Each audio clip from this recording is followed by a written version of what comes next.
Hola, ¿qué tal? Bienvenidas, bienvenidos. Esto es el podcast de Psicología Criminal y Forense. En esta ocasión nos acompaña la maestra Chacel Cervantes. Ella tiene experiencia trabajando como perito, como experta forense en diferentes tipos de evaluaciones y tiene trabajos en discapacidad. También es la directora académica de la maestría en Psicología Criminal y Forense, que hablaremos de ello. Y bueno, pues bienvenida Chacel, ¿cómo estás? Muchas gracias, muy bien, gracias por la invitación. Qué gusto verte. Fíjate que hablando de discapacidad, uno de los, creo que una de las preguntas frecuentes eh, que se suelen escuchar, comentarios que se suelen oír en los foros de peritos en evaluación psicológica, es el tema de qué hacer cuando se tiene algún tipo de persona que se tiene que evaluar que tiene discapacidad. Es decir, una persona que llega con algún tipo de problema que dificulta, digamos, el asunto de aplicar pruebas psicométricas o realizar la entrevista y todo eso. Y algo que se dice mucho es como, bueno, pues es que yo ya no puedo hacer nada porque ni tengo el entrenamiento para tratar con personas que tengan algún tipo de discapacidad y pues no puedo aplicar pruebas psicométricas. ¿Qué piensas de ello? Bueno, es algo muy común a las personas con discapacidad, así como a otro tipo de población vulnerable, se les niega el derecho a ser evaluados y pues es una práctica que se repite, es una práctica constante y pues podría parecer lógico, pero la negación del derecho a ser evaluado o el derecho al acceso a la justicia es no solamente discriminatoria, sino violatoria a los derechos de las personas con discapacidad, ya que por lo menos en México, desde hace algunas décadas, se firmó y ratificó la Convención de Derechos de las Personas con Discapacidad, que en su artículo 12 establece que todas las personas con discapacidad, independientemente del nivel de intensidad de la discapacidad, tienen capacidad jurídica, lo que para el Estado y para nosotros, personas que trabajamos con esta población, pues nos marca ciertas pautas y entre esas pautas está la adaptación de nuestros sistemas para que estas personas tengan acceso a la justicia. Eso significa que nosotros como peritos, peritas evaluadoras, tendríamos que realizar todos los ajustes necesarios para que las evaluaciones sean realizadas. Oye, pues incluso la Suprema Corte de Justicia tiene un protocolo al respecto, ¿no? Hay un protocolo de la Suprema Justicia que precisamente se deriva de la Convención sobre los Derechos de las Personas con Discapacidad. Exactamente. Y bueno, hablando de esto, obviamente hay pues prejuicios, formas de ver la discapacidad que afectan la forma en cómo se hacen las evaluaciones. Eh, Tú ves que son más frecuentes. Cuando hablamos de discapacidad, pues engloba como una serie de condiciones y de formas de expresarse y todas se meten dentro de una caja, ¿no? ¿Cómo crees que afecten estos sesgos de cómo culturalmente vemos la discapacidad a la hora de hacer la evaluación? Sí, es como muy importante saber que históricamente han habido paradigmas que han determinado la forma de actuar, la forma de abordar e intervenir con la discapacidad o con las personas con discapacidad. Una cosa que es bien importante señalar, que cualquier persona en algún momento de su vida sea una discapacidad. No todas las discapacidades son fijas o son permanentes, hay unas que son temporales. Entonces, es importante como conocer que han habido diferentes abordajes y que esos abordajes han determinado esto, de la forma en la que actuamos, en la forma que respondemos a las necesidades de las personas con discapacidad. Los abordajes más recientes son el modelo médico y el modelo social. Voy a explicar un poco cada uno de ellos. El modelo médico es el modelo que entiende la discapacidad como una limitación de la persona y y que la atención tiene que ir dirigida a rehabilitarla, a atenderla en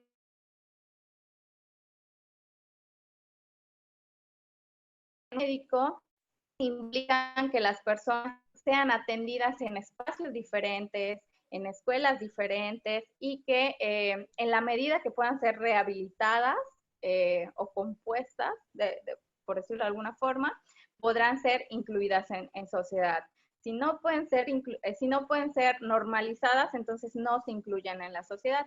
Y esto es importante porque el punto o el foco de atención bajo este modelo es la limitación de la persona.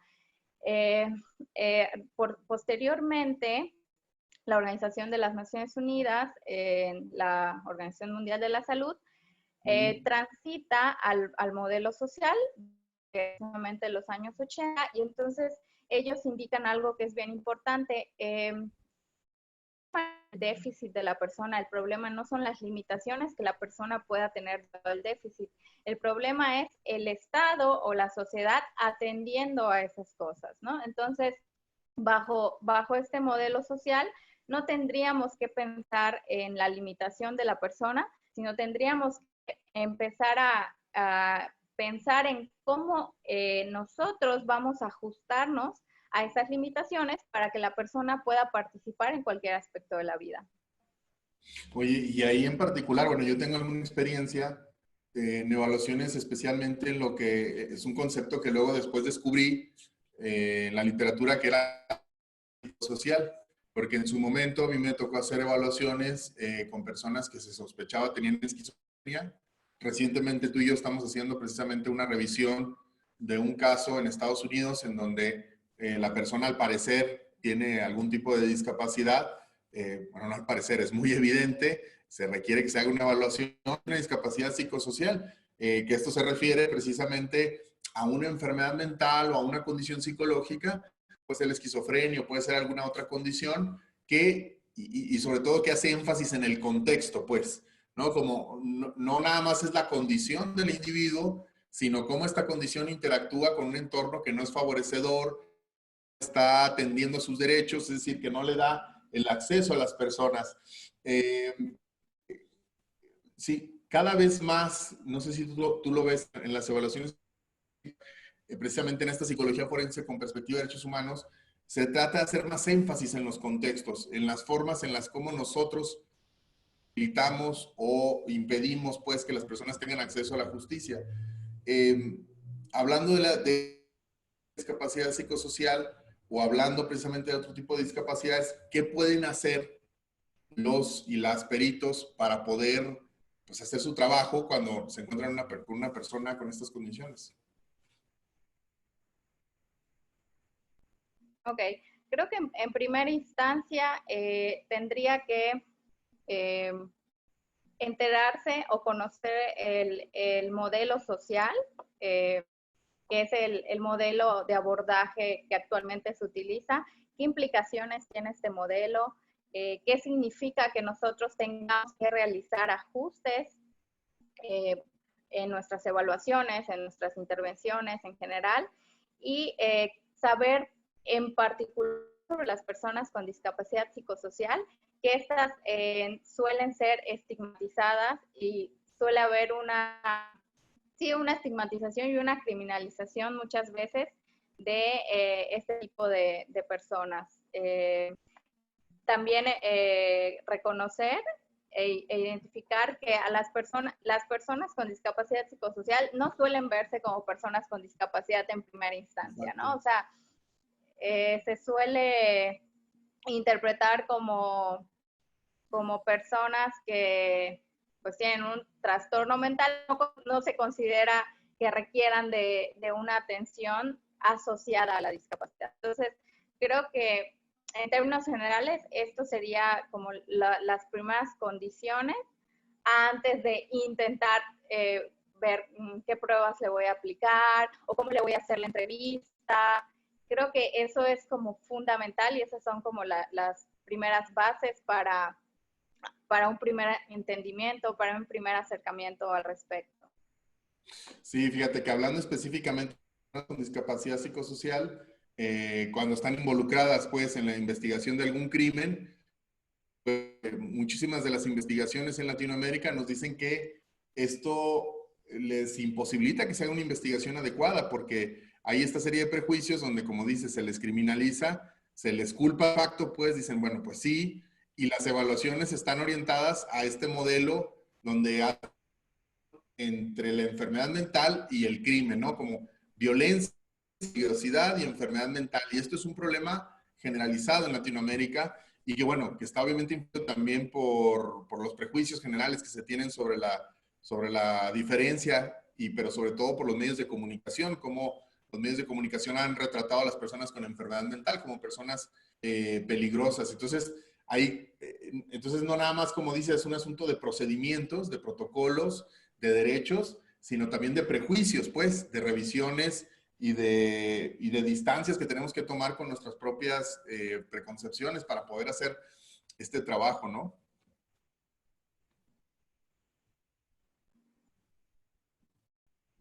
Claro, y también algo que es como muy común en personas con discapacidad psicosocial y con discapacidad intelectual es de su condición, o más bien derivado de la forma en la que entienden la condición de estas personas, ocurre que hay una figura jurídica conocida como inimputabilidad, en la que cuando hay casos o cuando hay personas con discapacidad psicosocial o con discapacidad intelectual que por alguna razón están involucradas en un proceso de justicia, pues lo que se hace es declararlos inimputables, y eso significa que muchas veces ni siquiera se enteran del proceso que están llevando, quién los está representando, qué decisiones se tomaron. De repente ya se les avisa, tienes una sentencia condenatoria y vas a tener que irte a un centro de rehabilitación o de readaptación social, y muchas veces estas personas no participaron en el proceso, no conocieron a su representante, no se enteraron de qué fue el proceso, y bueno, esto relacionado a justamente considerar que no son capaces de entenderlo o no tienen la intención de entenderlo, entonces son inimputables y básicamente se les hace un lado el proceso y el juicio sigue sin ellos, pero las repercusiones obviamente son para ellos. Exactamente, mira, y dos cosas que tendríamos que anotar, ¿no? La primera es que, por lo menos en México, no se tienen realmente centros de rehabilitación o de reintegración social o de atención psicosocial a las personas que precisamente son declaradas inimputables y se les da un tratamiento que en realidad es una condena, y entonces en realidad acaban en las cárceles, ¿no? En pabellones supuestamente psiquiátricos, en donde pues se les tiene en el abandono y en la medicación, como dices, en el modelo médico. Y otra segunda muy importante que a mí me ha tocado también revisar en los casos que he llevado, es que se suspende la investigación criminal. Es decir, cuando la persona sospechosa tiene una discapacidad psicosocial, una enfermedad mental, se asume que la persona fue, y entonces ahora la discusión es si es imputable o inimputable. Cuando en realidad, bueno, pues es que también estas personas, pues por esta concepción de que son violentas, pues, ¿no? Entonces, obviamente lo hizo. Pero a ver, también tienen tienen derecho a una investigación completa, porque precisamente a la condición no se pueden entender, están muchas veces confundidos de lo que está sucediendo, existe este estigma y entonces, en concreto, parece que tener una discapacidad es una condena, pues, es una condena peor, por ser como Sí, eres, ¿no? definitivamente. Sí, definitivamente eso es lo que ocurre. No existen programas bien diseñados para atender este tipo de situaciones, y muchas veces incluso el tratamiento es forzado, no Claro. hay una información sobre el tratamiento que van a llevar, no hay programas específicos para atenderlos, y bueno, creo que eso, regresándonos un poco, tiene que ver con el creer que las personas con discapacidad no saben lo que necesitan, no saben lo que es bueno para ellos, no pueden tomar decisiones básicamente, ¿no? Que es un poco regresando al tema de la autodeterminación. Básicamente se cuestiona bajo ciertos modelos que podrían parecer protectores, se cuestiona y se deshumaniza a las personas con discapacidad. No, se cree que no pueden saber qué es lo mejor para ellos y ni siquiera se les permite decidir al respecto, ¿no? Entonces, hay un informe que habla de cómo las personas con discapacidad tienen ciertas implicaciones derivado de la forma en que la sociedad los trata y los mira, ¿no? Entonces, hay afectaciones en las decisiones que toman en el ámbito de la salud, en sus decisiones personales, en relación a sus bienes o el dinero que puedan manejar. Entonces, en concreto, por ejemplo, cosas que nosotros asumimos de facto desde que despertamos, como quiero desayunar hoy unos huevos, ellos no tienen opción para ello, ¿no? Entonces, hay cosas que para nosotros son tan comunes, tan normales, que asumimos casi desde que nacemos, que ellos no tienen, o sea, no pueden decidir dónde vivir, con quién vivir, si quieren hacer un contrato para rentar una casa, muy pocas veces se les permite, no pueden abrir una cuenta bancaria, y son ejemplos de la vida cotidiana o sea, que son tan comunes, tan normales para nosotros, pero ellos no tienen esa posibilidad, ¿no?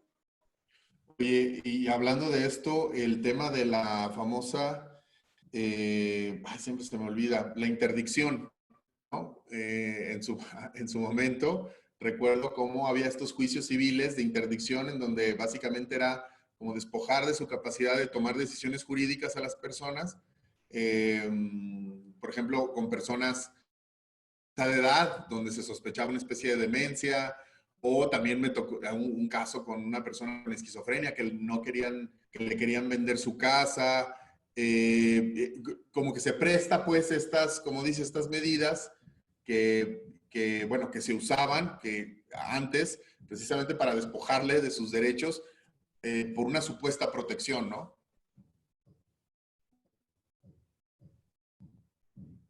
Uh-huh. Sí, el modelo de sustitución de voluntades está asociado al modelo médico del que ya hablaba, y pues bajo ciertos estándares se cree que eh, esta figura de interdicción pues puede proteger a la persona que no es capaz de tomar decisiones. Entonces se asigna a un tercero que en teoría va a tomar las mejores decisiones para su vida, ¿no? Desde el modelo social se propone un modelo de sistema de apoyos, es decir, no se va a sustituir la voluntad de la persona puede decidir, puede tomar decisiones en cualquier aspecto de su vida, pero requiere apoyos de diferentes intensidades y es va a ser sumamente variable de acuerdo al caso concreto, ¿no?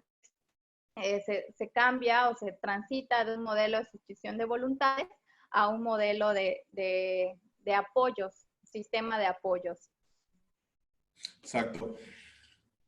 Pues de ahí la relevancia, pues, de que constantemente nos encontremos haciendo este tipo de lecturas, teniendo este tipo de conversaciones, porque, como decías, poblaciones vulnerables, precisamente nuestros sistemas de justicia, aunque tienen estos mecanismos y estos tratados internacionales que los obligan a hacer estos ajustes, a tener esta filosofía en las políticas públicas, a tener pues a tener equipo adecuado y obviamente las personas capacitadas, pues muchas veces no sucede y nos toca a nosotros como expertas, como expertos en el área forense, estar leyendo al respecto, estarse capacitando y estar teniendo esta sensibilidad. ¿Cuáles son los retos que tú ves a futuro de nuestra comunidad ante la discapacidad? Ok, antes de contestar la pregunta, Sí, quiero continuar con la anterior y sí. agregar que la figura de interdicción sigue vigente en todos nuestros códigos civiles, en todos nuestros códigos familiares, a pesar de que la Suprema Corte, por el caso de Ricardo Aldair, haya dicho que es institucional esta figura y que también obviamente contraviene al artículo 12 de la Convención de Derechos de las Personas con Discapacidad.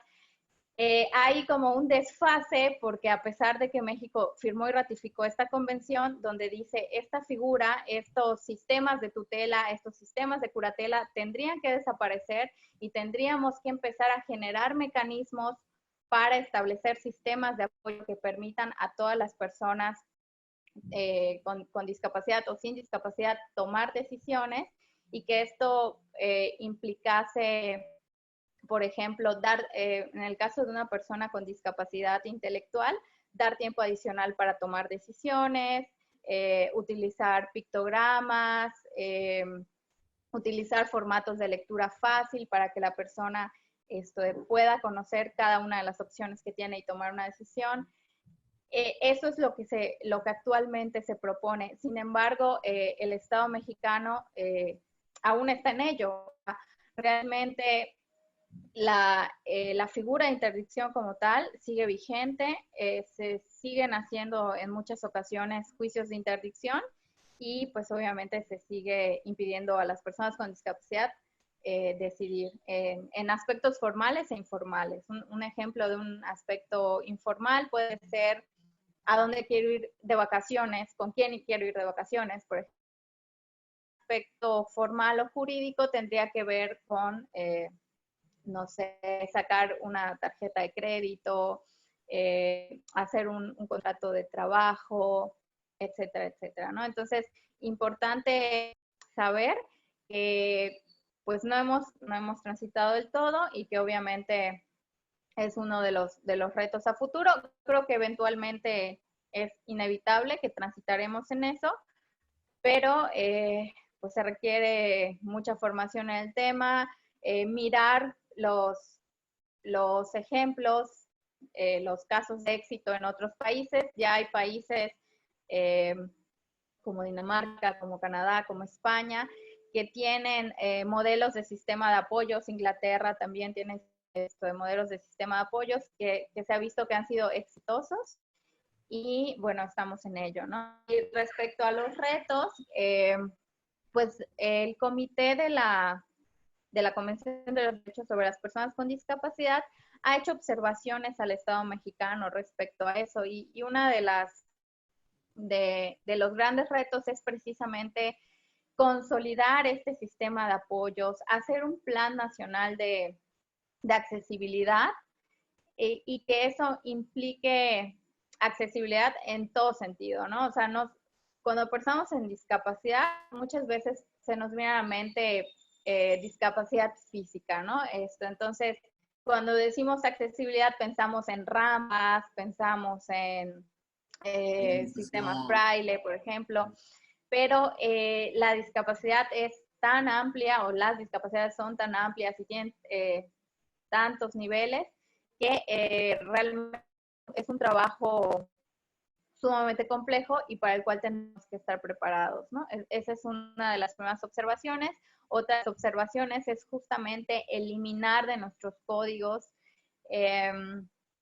estas figuras que siguen siendo parte de modelos pues ya no utilizados, modelos de curatela, modelos de sustitución de voluntades. Estos se tendrían que eliminar de nuestros códigos. También se tendrían que eliminar de nuestros códigos términos peyorativos, términos que ofenden y discriminan a las personas con discapacidad. Por ejemplo, el término idiota, el término mongólico, que en algunos estados siguen vigentes. Imbécil, Otra, morón, imbécil, morón, me tocó imbécil, en Zacatecas una evaluación a una persona y la psicóloga presentaba su peritaje con esas categorías porque decía que así estaba en el código. Que eso es como un error clásico, ¿no? Como está en el código, eso es lo que nos compete y no es así.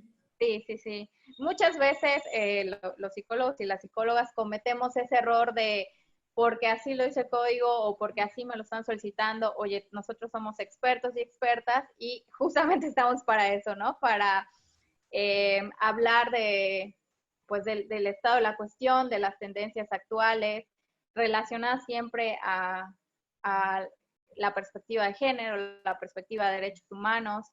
No podemos poner de pretexto que nuestro código o nuestro Ministerio Público así nos lo solicita, ¿no? Entonces hay que ser muy, muy cuidadosos con eso. Y bueno, otro de los retos a futuro, de las observaciones que hacía este comité, tiene que ver con que no se debe dejar en la mano, en las manos del sector privado las cuestiones de discapacidad, ¿no? Esto, por ejemplo, el tema del Teletón, ¿no? Teletón. Porque no hay un presupuesto aparentemente asignado para esto específicamente, entonces mucho de la atención que reciben muchas personas con discapacidad depende de este tipo de asociaciones como Teletón, que es la más conocida y creo que la que tiene más alcance. Sí, no, y el asunto, obviamente, de que, pues entonces, cuando se vuelve privado o cuando se vuelve en estas condiciones, pues la discusión pública como que se nada más tiene que ver con donar o no donar y no con lo que Así hemos es. discutido, como el modelo, las perspectivas. Por ejemplo, obviamente creo que otro reto futuro pues es la integración de políticas públicas de la discapacidad a la vida cotidiana, con la vida ciudadana, por ejemplo, que es algo que, por ejemplo, hay ciertos programas como Ciudades Educadoras de la UNESCO, en donde habla precisamente de cómo las ciudades educan. Y si en mi ciudad no hay las condiciones, por ejemplo, de tránsito o de inclusión o de visibilización de personas con discapacidad o cualquier otra condición, pues entonces se está educando a la gente de que precisamente las ciudades excluyen a estas personas, ¿no? Y eso es como todavía otro reto aún más grande, ¿no? Claro. El poder generar una inclusión real, bueno, pues hasta incluso parlamentaria, ¿no? O sea, participar en los esfuerzos de cambiar las legislaciones también, porque pues estamos platicando tú y yo acá, pero alguna vez me tocó precisamente presentar el protocolo de discapacidad de la Suprema Corte de Justicia. Ese fue en la Casa de la Cultura Jurídica de Sonora.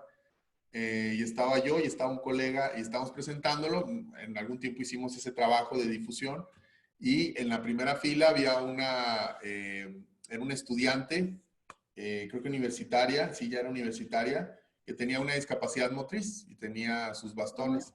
Y ella estaba muy emocionada y estaba muy contenta con nosotros y se acercó y decía que qué padre que se hablara de esto en estos espacios.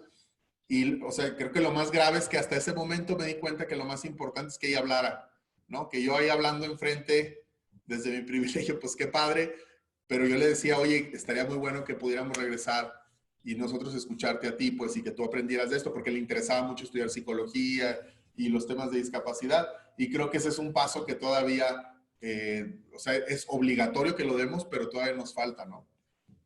Sí, de hecho, qué bueno que lo comentas porque me acabo de acordar que otra de las recomendaciones importantes es que las organizaciones que atienden a personas con discapacidad sean dirigidas justo por personas con discapacidad, ¿no? Entonces, eso es sumamente relevante, creo que estamos un poquito lejos de eso, pero que justo es uno de los retos a futuro, ¿no? Que las personas con discapacidad puedan hablar de los temas que les afectan, que puedan dar su opinión, que puedan participar en los comités donde se deciden cosas que implican esto de su vida, sus decisiones, y en lugares como Inglaterra, como en España, ya hay diversas asociaciones que son enteramente manejadas por personas con discapacidad y que pues forman una parte importante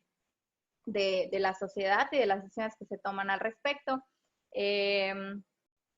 Otra cosa importante es entender que se debe atender y entender que la discapacidad es solamente, digamos, una categoría de vulnerabilidad, pero que pueden haber otras coexistiendo y obviamente teniendo un impacto en la persona, ¿no? Por ejemplo, ser niño o niña con discapacidad, eh, Vulnerabilidad ser, económica. perdón, Vulnerabilidad económica, pues. la vulnerabilidad económica, pertenecer a una comunidad indígena. Hay diversas categorías que van a estar coexistiendo y que pues en menor o mayor medida pues van a tener un impacto para la persona, ¿no? Yo me acuerdo que estaba en una universidad en una conferencia sobre este tema y yo les hago la pregunta de que si creían que ya había pues un acceso pues, en general a la sociedad para las personas con discapacidad, y una persona me decía que sí, que porque en su estado había una persona con discapacidad que estaba en un partido político y participaba en él. Y yo le dije, bueno, es que eso es un caso entre 1000 casos, entonces no se puede considerar que porque ya veamos de repente a personas con discapacidad hablando en foros o participando, ya hay una igualdad para todos, ¿no? O sea, es importante tener en cuenta eso, es importante que se eduque desde niños y niñas a pues a enterarse de lo que ocurre con ellos, ¿no? Una situación que es muy común en las personas con discapacidad, sobre todo las personas con discapacidad intelectual, es la esterilización forzada. No se les comunica respecto a eso. Las familias creen que es una forma de protegerlos, para que no se embaracen, para que no tengan más hijos, porque cómo le van a hacer en un futuro. Entonces, hay un registro grandísimo de personas con discapacidad intelectual, personas con discapacidad psicosocial principalmente, aunque muchas veces se extienden otros tipos de discapacidad, en los que se les esteriliza forzadamente, no se les comunica, obviamente no hay un consentimiento informado, y eso es sumamente relevante. Bueno, pues creo que es muy interesante. Tal vez deberíamos tener una segunda parte, porque yo creo que, por ejemplo, hablando específicamente de la discapacidad psicosocial, hay mucho que decir, o sea, y es algo como muy común, es un problema muy severo, estas sentencias que son tratamiento que se están dando, y esto es obviamente a nivel mundial, pero en Latinoamérica existen algunos reportes bien interesantes sobre este problema. Y como dices, la intersección de otras variables que están ahí asociadas. Es que me gustaría que nos volviéramos a encontrar, a lo mejor en un par de semanas, para continuar con esto y invitar a la gente. Tenemos un seminario de certificación en entrevista psicológica forense, que es un protocolo en donde tú y yo participamos para el diseño y la publicación. Está publicado ya este protocolo y se ha utilizado precisamente para la entrevista con víctimas y testigos pues de crímenes. Básicamente es una herramienta esencial para hacer investigación criminal. Comenzamos a mediados de mayo para que todos y todas las que estén interesados se inscriban. Vamos a dejar los links. ¿Algo que quieras decir para invitar a la gente a esta certificación?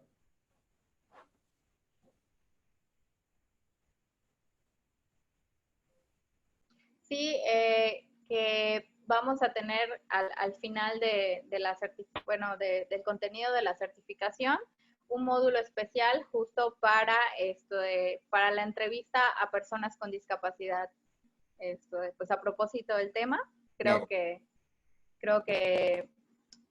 es importante.